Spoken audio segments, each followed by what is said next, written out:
आपण पाहत आहात जनसंवाद न्यूज।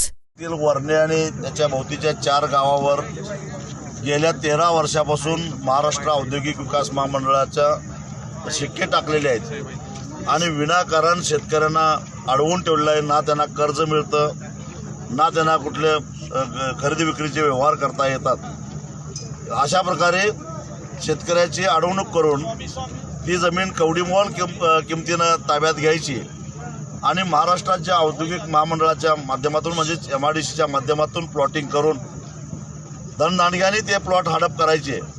नाव घ्यायचं, भूमिपुत्रांना न्याय द्यायचं, नाव घ्यायचं, नव उद्योजकांना संधी द्यायचं।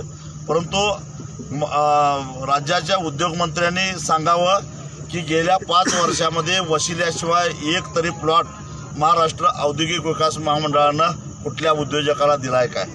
तिथं वशिला लावायला लागतो, पैसे द्यावे लागतात, त्याशिवाय प्लॉट मिळत नाही आणि जमिनी मात्र शेतकऱ्यांचा।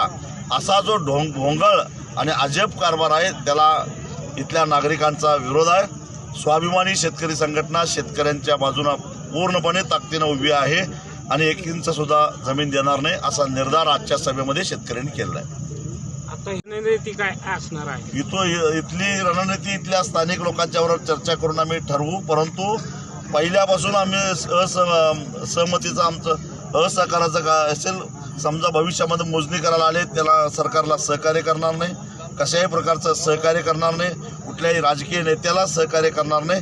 जोपर्यंत शेतकऱ्यांच्या जमिनीवरचा MIDCचा शिक्का निघत नाही तोपर्यंत कुणालाही सहकार्य करणार नाही अशी या गावकऱ्यांची भूमिका आहे।